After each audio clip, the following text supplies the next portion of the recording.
Hey brew dudes, welcome back to my channel. My name is Hannah and I do beer reviews. So today I will be going over Oktoberfest. So as the season officially comes to a close, I figured I will go ahead and do some fun Oktoberfest beers. So in case you did not know, Oktoberfest is typically the third week in September and goes till the first Sunday in October. So quite a nice long festival. Arguably the biggest beer festival in the world, and it is held in Munich, Germany. So, um, just in case you didn't know, Oktoberfest originated because of a wedding celebration, the wedding of Crown Prince Ludwig of Bavaria, actually. So, um, it has grown incredibly to this humongous fun beer festival that one day I will go to, and I'm super excited to go. But for today, I'm just gonna pretend and I'm gonna do it right here. So the very first beer I'm gonna be doing today is by Hofbrau House, and this is their Oktoberfest beer. It's actually one of the beers that they drink at the actual festival. This is specifically brewed. They don't let just anybody brew beer for this festival. So this one, amongst a few other ones, actually gets served at Oktoberfest in Germany. So I'm gonna go ahead and pop this sucker open and check him out. So they've been brewing this beer since 1810, which is a really, really long time. Ooh, fragrant. I can already smell it. So, again, don't judge my branded glasses. I'm going to turn it around so hopefully you don't see it.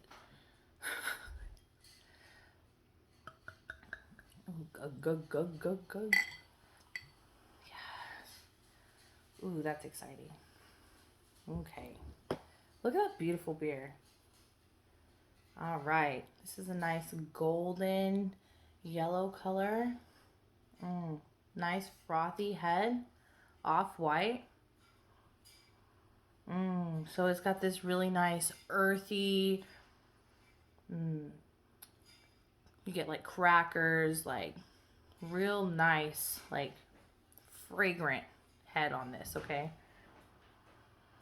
So it started to disperse a little bit, but you can tell like it's gonna hold up for a little bit. Like this is Oktoberfest right here. Love it. Okay, I'm gonna go ahead and try this.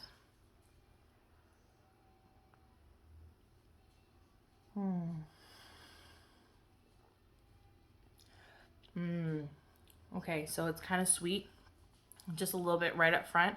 And then that bitterness kind of just trickles in, like, hey guys, I'm here. Oh. Yep. So when I say bitterness, it's not like punch bitterness. So this is a fest beer. So fest beer is actually brewed to be sessionable. You can have several of them. You can have a really good time with it. It's easy to drink. This is 6.1% alcohol. So it is a little bit more than your traditional like national brand beer, but it's not too much. I think that it's got just the right amount of carbonation to it. It's fantastic, honestly. And you can tell there's like no silking or anything on the glass, but it still has that nice creamy head to it. It's really nice. Okay, so Beer Advocate gave it 80%, which I agree with. I think that it's really well done. I mean, it's the original Oktoberfest, so can't really argue with that. But I'm going to go ahead and move on to the next one. Fantastic, though. I give it a 4 out of 5. I absolutely love fest beer. You also hear it called Marzen beer, which actually means March. It is brewed in March, and it lagers over a period of time until September, of course, is when it's meant to be drank. So very, very nice. Love it. I like that you can get a little bit of the hops, but it's not like hop forward, if you know what I mean. Like the malt is nice. It's very balanced. Whew. So next, I'm going to do Line and Kugel next. So I decided that I wasn't going to do all authentic Oktoberfest. I decided I was going to throw an American Oktoberfest in there. And I just happened to pick Leinenkugel to spare you all my Texas beer obsession. So I decided to reach outside and not do a Texas beer this time. But Texas does an incredible job of Oktoberfest. And so I encourage you to please go and buy a Texas Oktoberfest and a actual German Oktoberfest before the actual season is over. If you can find any, because they're kind of hard to find. You know what I mean? Like the end of the season is nigh. So without further ado, Leinenkugel. So I'm going to try not to butcher this name. Okay. But this is brewed in Chippewa, Wisconsin. Woo, Wisconsin! So, 5.1% alcohol, which is a little lighter than other Oktoberfest. Like I said, they usually start about 6% and go on up that ladder. So, I'm going to go ahead and pour this. I'm excited.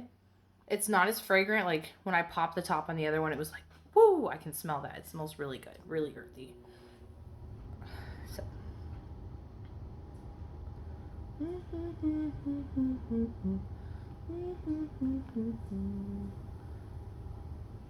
Okay. Woo!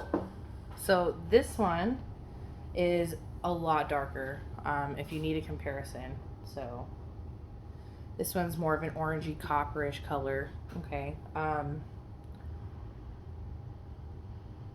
Okay, definitely smells sweet.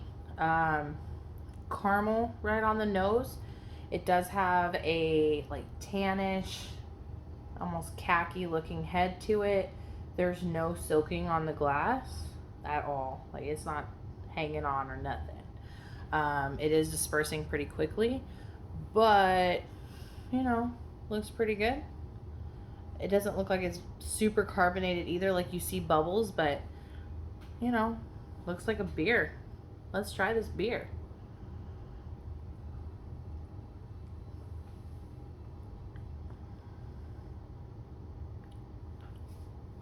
Okay, so malt, I get no hop at all. No hop on the back end, nothing. But definitely get that maltiness. I don't know how I feel about this one. Like, I don't like to say this, but it almost tastes like a watered down Oktoberfest. It's definitely sessionable, more so than a typical Oktoberfest. I feel like you could enjoy this at a party easily. I do like the color of it though. It's definitely a very nice, pretty, like, I feel like as a kid, I would see a glass and be like, that's a beer. Like without a second thought, that's beer. I don't know. It's all right though. I still get some like cracker from like, you know, that flavor in there like I did the first one, but watered down a bit, you know? So nothing crazy special. They do a lot of good seasonal, like their summer shandy's really great. So, you know, they do other things really well. So thanks, Wisconsin. Last, but certainly not least, I am going to do Salvatore by Polliner. So Polliner is another ancient brewery. They have been brewing their beer the exact same way for 400 years. So monks started making this beer, okay? And I think that's really interesting. And if you have more time, please dive in to monks making beer, because they actually have made some of the most amazing beer over time. So definitely check that out. Let's see. Okay. So, oh, and real quick, I'm so super sorry. Beer Advocate gave the Leinenkugel Oktoberfest a 75%, which I agree with, full-heartedly. I would give the Leinenkugel Oktoberfest a 3.2 out of 5 on my scale, personally. So, not terrible, but there are definitely better options out there. So, this is a Doppelbock. So, it is definitely a bold beer. I'm excited to have this beer. Ooh. The malt. You can smell the maltiness. Okay, so I'm gonna go ahead and give this one a good pour. All right, all right. Release it. Look at it. Oh, look at that beautiful caramel head. Okay, I'm in love with how this beer looks. I love that head.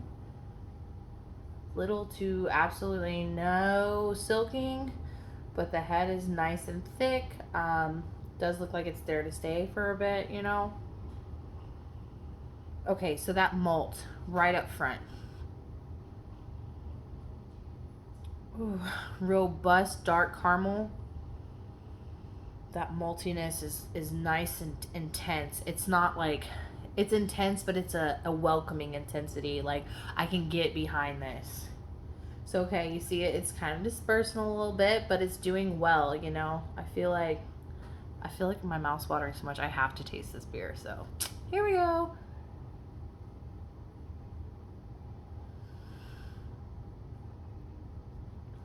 No, that's a beer. Oh, man. So, it's so rich. This is a nice, rich beer.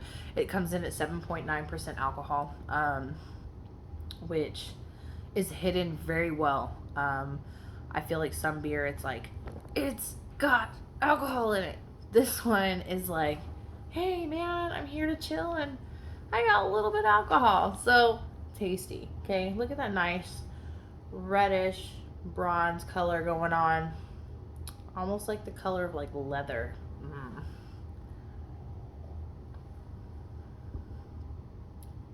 I love it. So it's got a creamier mouthfeel to it.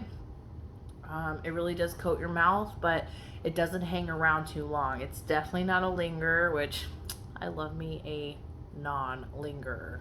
Hang out, then go away. Beer Advocate gave this an 88%.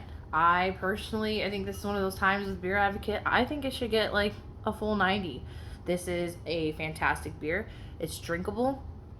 It has a lot of character, a lot of flavor. I mean, these guys have been brewing this beer for 400 years, so I think they're doing a fabulous job.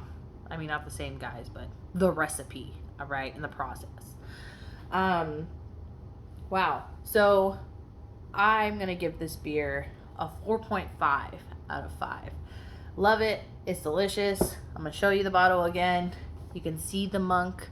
Look at him. He's like, taste my beer. It's delicious. Doppelbock by Polliner. Polliner makes an like all year round Oktoberfest that is really good. I did not have a chance to grab their Oktoberfest, so I was like, that's fine. I'm going to do the Salvatore because I think it's great anyways. So yeah, out of the 3 that I did today, my all-time favorite is obviously the Doppelbock by the Salvatore Doppelbock, blah, blah. But obviously I like the Hofbrau house as well. They all make a really, really nice set of beer. Leinenkugel, they tried, but just not doing it for me. So I think that's it. I had a really good time with this beer review. I'm gonna definitely finish the Doppelbock. I just wanted to let everybody know I really appreciate all the love, and please comment. Let me know what you think. Send me some ideas. If you would like for me to go ahead and sample some beers and do reviews on them, please let me know. I would love to take the opportunity to hear from you. I'm going to start calling all of you my brew dudes. I think it just fits, and that's what we do. We're dudes and we like brews. So please subscribe, tell your friends, and I will see you next time. Thanks again.